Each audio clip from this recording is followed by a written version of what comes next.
Welcome to Popternative, where we dive into topical discussions from the worlds of pop culture, social media, and sports. Here is your host, Peter Remoliotis, aka PD Beats. Hello and welcome to the Popternative podcast. This is the podcast where we have digital discussions from the worlds of TV, film, pop culture, social media, sports. Depending on the guest, we talk about it all. As always, I'm your host, Peter Remoliotis, and on Twitter, you know me as PD Beats. And my guest is an actor. You'll recognize him from a couple of really amazing shows. He's been an actor for many years, but you'll recognize him as Mr. Mehta on Kim's Convenience, and he's also in Transplant. We're with Sugith Varughese. Sugith, welcome to Popternative. Thank you, Peter. Glad to be here. Absolutely. How's the quarantine been for you so far? Well, happily uneventful. I know there's not much going on. First of all, I just wanted to say season 4 drops like worldwide on Netflix for Kim's Convenience, and the reception has been amazing. Congrats to you and the cast and crew on the success of Kim's Convenience, Sugith. It's fantastic. Thank you, and you know, I have to say it's really gratifying that it's found an audience around the world. I mean, when I first started on the show, I loved it, but I thought it was a very Toronto-centric It show. is very Canadian. I agree. It's very Canadian, but very Toronto. Like those Korean convenience stores are pretty common in Toronto, but I don't know if they're common in Moose Jaw or Montreal. And so they found an audience in Canada, which was fantastic for something that I thought was very Toronto-centric.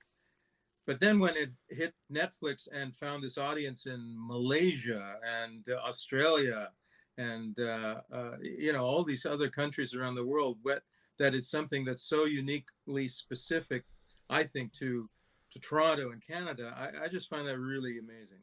It's really cool, too, because what I'm asking you right now is similar to, when I talked to Paul about this, too, because obviously you and Paul on Kim's Convenience don't sound like you do in real life.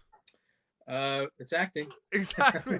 So do you but find the thing is, we are trying, I know Paul has based his portrayal on his father. Yep. And on other people that he knows, as have I. I mean, it's not my father, but Mr. Mehta, I stole some mannerisms from somebody real that I know, and I've had to do accents many times in my career, and I don't mind. I mean, if the character's an immigrant, they're going to have an accent speaking English. So, and what is useful in having an actor like myself or Paul doing accents is that on a technical side, we can dial it up or dial it down, because of course it has to still be clear and understandable to the audience, and also specific. Like the accent that I use for Mr. Mehta is unique to Mr. Mehta, and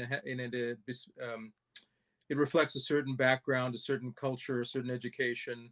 I've done accents for other characters. They're Indian accents because but they're working class, or they're from a different part of India, and the accent is slightly different. So we, I'm certainly using the accent to tell the story of this character, Mr. Mehta. No, for sure. I went on Instagram Live with Paul a couple weeks ago, and the amount of people from all around the world that were tuning in and telling us where they were from. We had people from, the United States, from Europe, from South America. It's wild to see, like you said, Canadian, but also Toronto show get so much love all around the world. It's really becoming like a worldwide popular phenomenon a little bit. Like people love Kim's Convenience.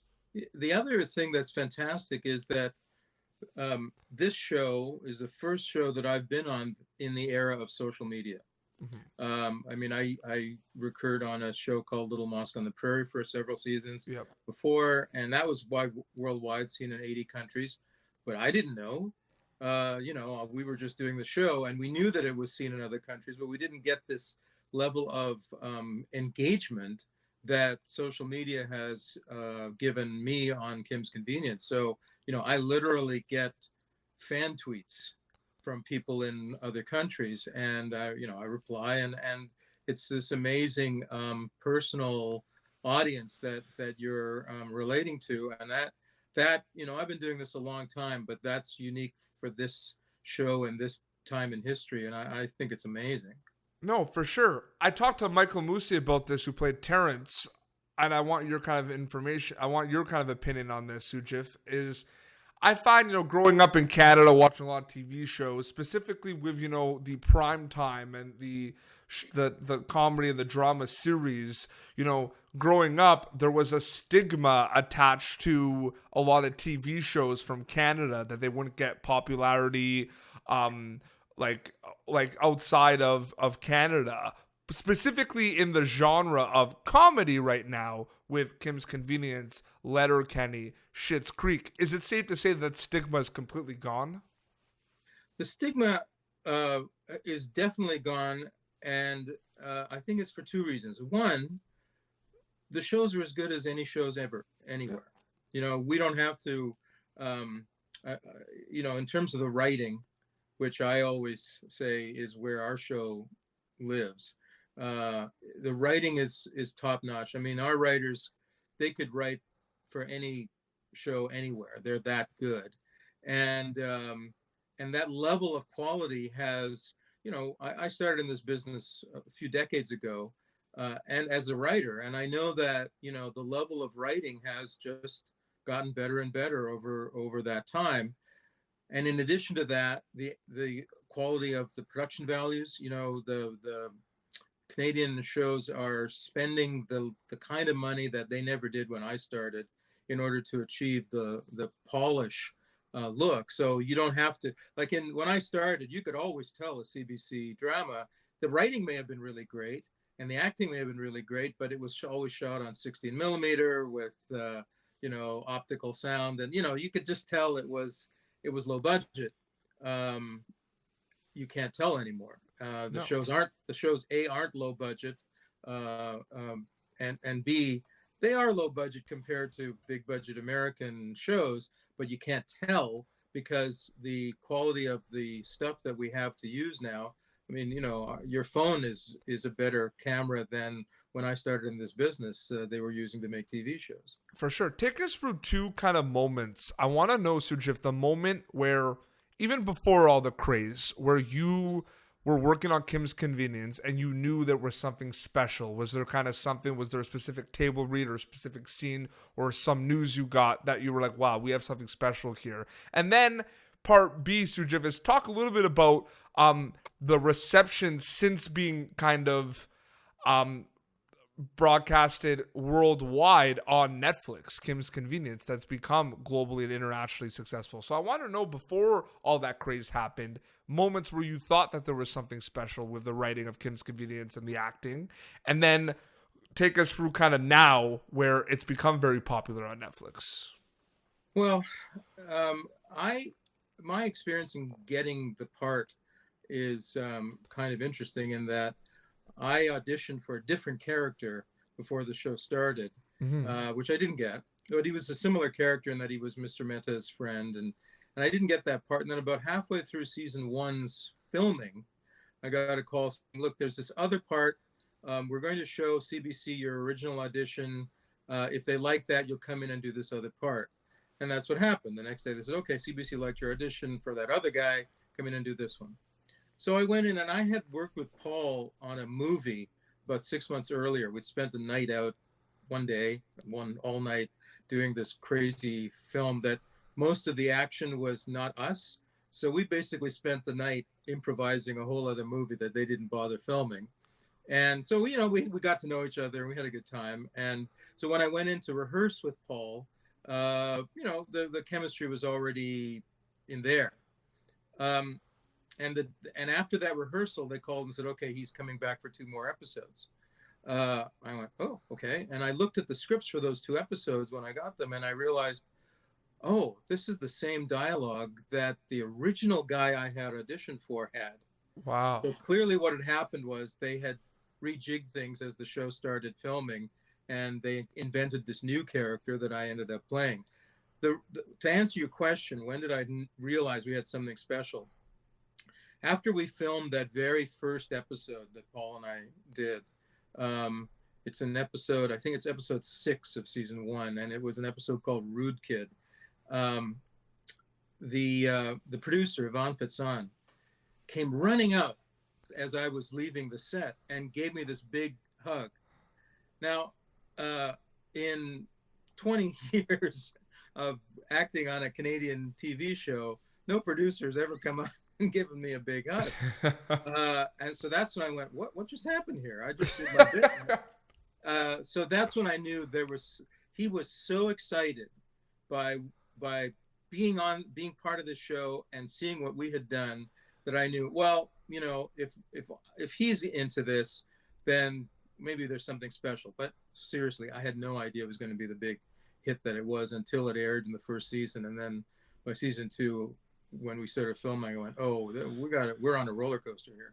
There is a pure, like, crystal clear, like, friendship between Mr. Mehta and Appa, Mr. Kim. Like, it's so natural, you know what I mean? And the chemistry between you and Paul is phenomenal in those scenes in the convenience store. I love it so much. It must be fun to kind of look afterwards, and you know, it's probably natural to you too, because, you know, I've heard people say, you know, I've interviewed Paul. Paul's one of the most humble guys I've ever kind of met in my entire life.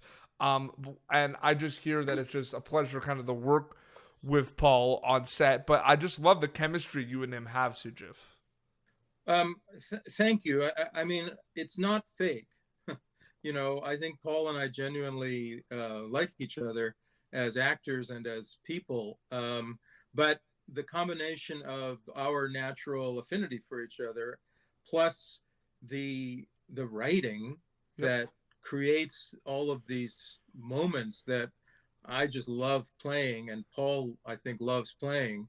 You know, it's almost too easy at this point. I don't want to dismiss what Paul's doing. Like, Paul's really hitting the ball out of the park, and I hope I am too. But I don't think it's gotten to the point where, as long as the writing stays at the level that it's at, it's like the easiest job in the world, because we're so in this groove of being these two characters, and we just know. Like, I watch the show now after like 2 seasons later, and I'll watch one of those scenes and I go, I had no idea we did that. I don't remember doing that. You know, there's all these little things that I get a kick out of now that I wasn't planning on seeing or on doing on the day. It's just the natural, non-repeatable stuff that the camera caught that ends up being in the show. And I think that kind of lightning in the bottle stuff you can't manufacture. We're just really lucky. For sure. You've been in the industry for many years. You've watched a lot of TV shows. You've been in a lot of TV shows. I've watched a lot of TV shows. I haven't been in TV shows. I've been on video podcasts. But it's funny. We just, my friend and I, we just listed Popternative on IMDb, which is pretty awesome. Well, there you go. Yeah, I'll enter in my name. See if absolutely. You'll be able to, for sure, which is awesome. You know what's cool about Kim's Convenience too, and I think it's a little bit like unusual, Sugith, in my opinion, from past shows I've watched, specifically in sitcoms. There are 2 worlds in Kim's Convenience. There's the convenience store world, which you're a part of, but then there's also the handy car rentals world, and those 2 worlds don't really collide that much. No, I mean, I've never had scenes with Simu or Andrew, or, you know, like they sometimes interact with the convenience store world. But yeah, there's 2 separate kind of shows, but there's a connection, which is the family connection and the emotional connection. And I mean, I don't think the audience really sees that as separate from, you know what I mean? Like, I think that it's this whole story that's being told. But I agree with you. It's an interesting phenomenon that this show is able to have 2 separate story worlds and still be one show. No, very cool. And before we wrap up too, you also are on a new drama called Transplant, and you were kind of talking in the preamble before we recorded that at one point Transplant and Kim's Convenience were like airing in similar times at the same time, which was an interesting experience for you as well. Well, Transplant, Kim's season 4 airs Tuesday nights at 8 on CBC. It started in January, and Transplant airs on CTV Wednesday nights at 9, and that started end of February. So for the month of March, I was recurring on 2 different primetime series, Back to back, 2 different networks at the same time, and one's comedy and one's drama. So I think that that puts me in a very unique situation. I think I was trying to think of another Canadian actor who's done that, and the only one I could think of was the Patrick who was on the Red Green Show and Traders at the same time. Back in the late 80s and early 90s, I think he was doing that. So, I'm pretty proud of that as a brown guy from Saskatoon. No, absolutely. On 2 different shows. I feel you couldn't find 2 more different shows than Transplant and Kim's Convenience. I feel like Jonathan Torrens might be on that list because I remember he was doing like Trailer Park Boys.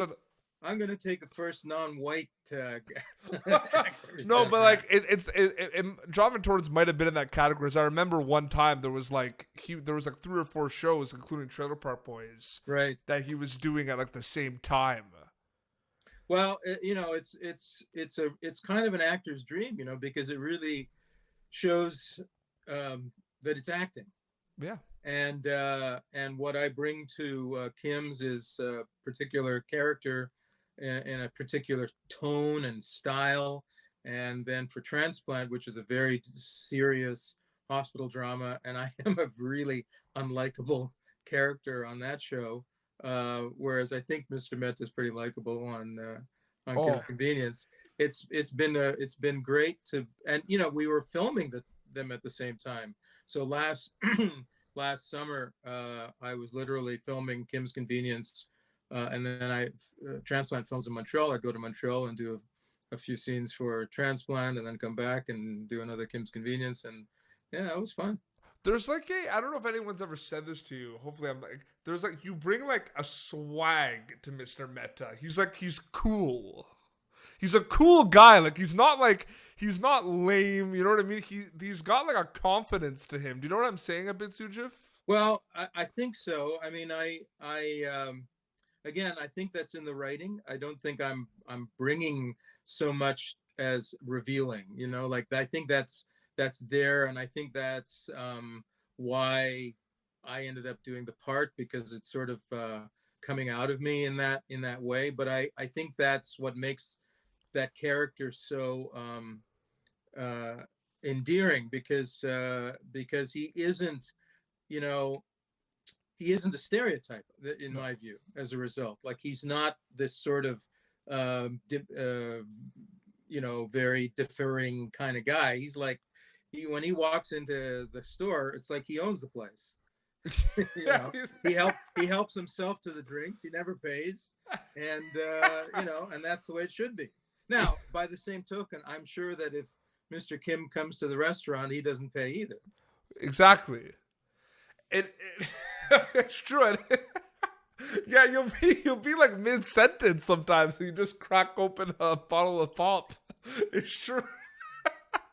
And there was a joke in one of the episodes this season. It was actually a lovely scene. It was the last scene we filmed, but it was in episode 7, I think, where Mr. Mehta found out that Mr. Kim had known that the marriage that Raj was going through was, suspect, and he comes and confronts Mr. Kim, and I grabbed I